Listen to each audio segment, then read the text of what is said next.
This is the second video in the series about creating drawings. So in the first video, we talked about placing the different views, about the shaded isometric view here. We talked a little bit about the title block and the browser.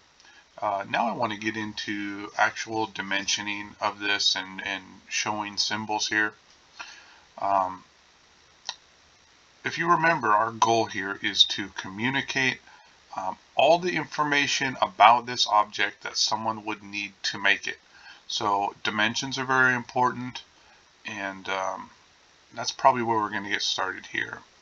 Actually, right before that, one really good practice that I ask all my students to do is to put the units in here. If you look, nowhere in here is the units. So if I were to print this out and hand it to somebody, the first question is going to be, well, is this inches or millimeters, right? So one thing I always ask students to do is to put it in the title block here. Units, inches. At some point, we will put precision in here as well.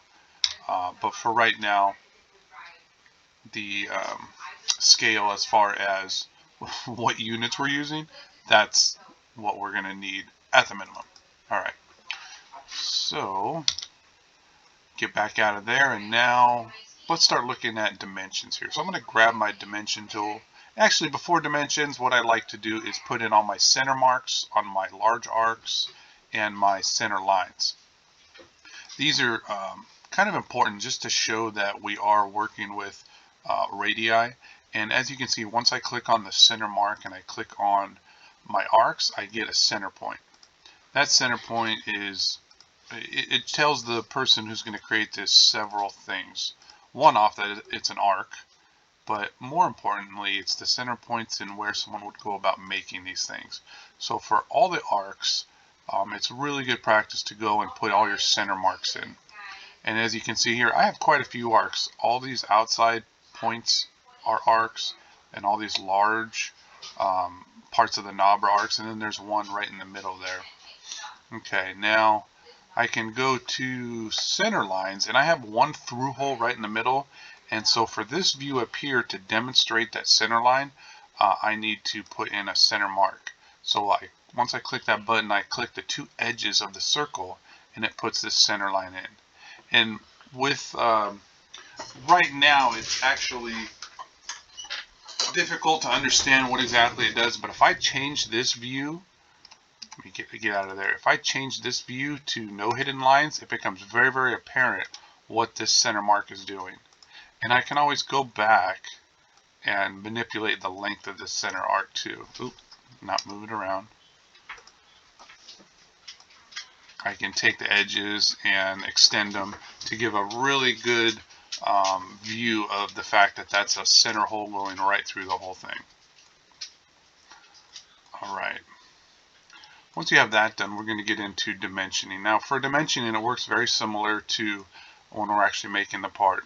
If I click the arc, any arc, it'll give me the ability to demonstrate the radius or the diameter, whatever I want to do. And since these are all the same, I'm just going to do these two. And one thing that you can do is you can change some of the text here. So instead of putting each arc in here, I can put this times 1, 2, 3, 4, 5, 6. I like to put times 6 just to show the user that those are all the same. And I can do the same thing here, which I think there's 7. 1, 2, 3, 4, 5. No, 6 of those.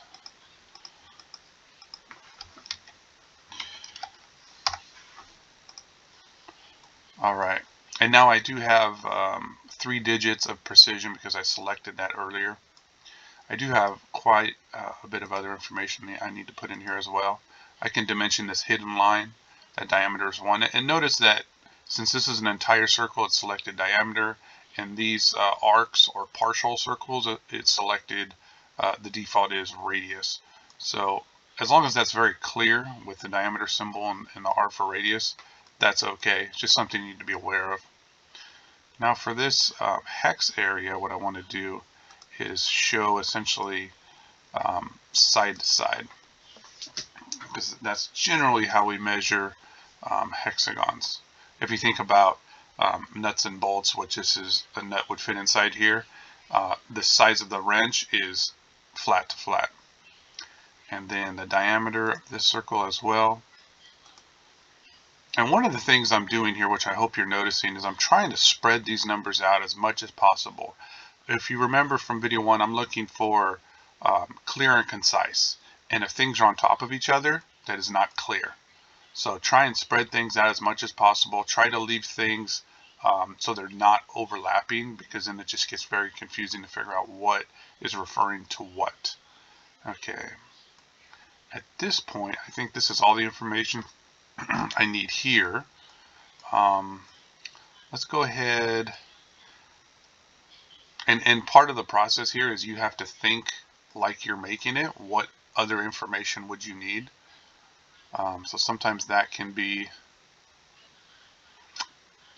part of the difficulty. The one thing I'm not seeing here is the total diameter. Like, how big is this thing?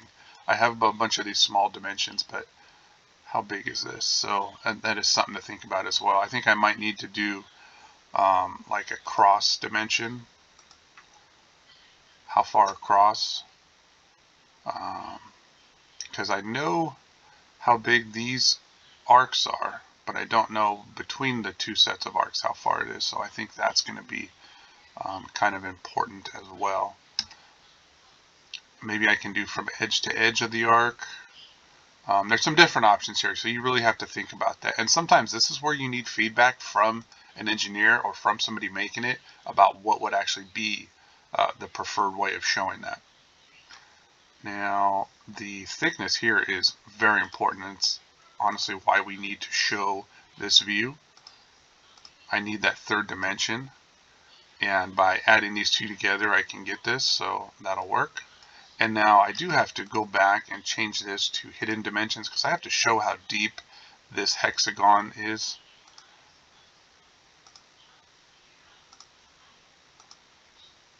And that is, I think that's perfect. And I can also do a total diameter view here, and maybe I'll do that. Yeah, I think actually that works pretty well. I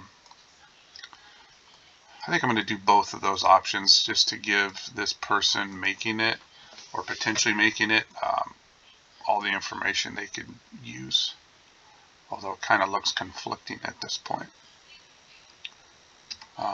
So you know what, I'm going to get rid of this one and just leave those, because I think that's enough information to go ahead and make that at this point. Alright, now that said, a good test here is to have someone else take a look at it and see if they would be able to make it. Hopefully you guys have enough skills where you can actually create parts and you can run that litmus test yourself.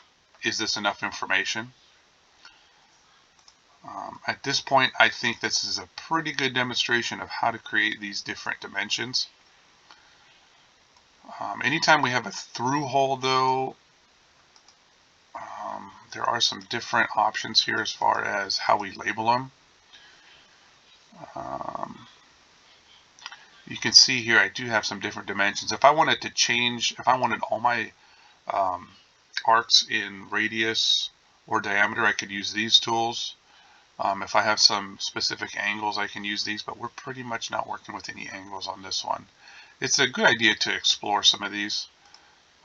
This is kind of the catch-all dimensioning tool, and then there's obviously some other things you can do. Under geometry, text, this is a good one here, especially if you have threads. You can come in here and select a hole and display the specific threading that's required for it.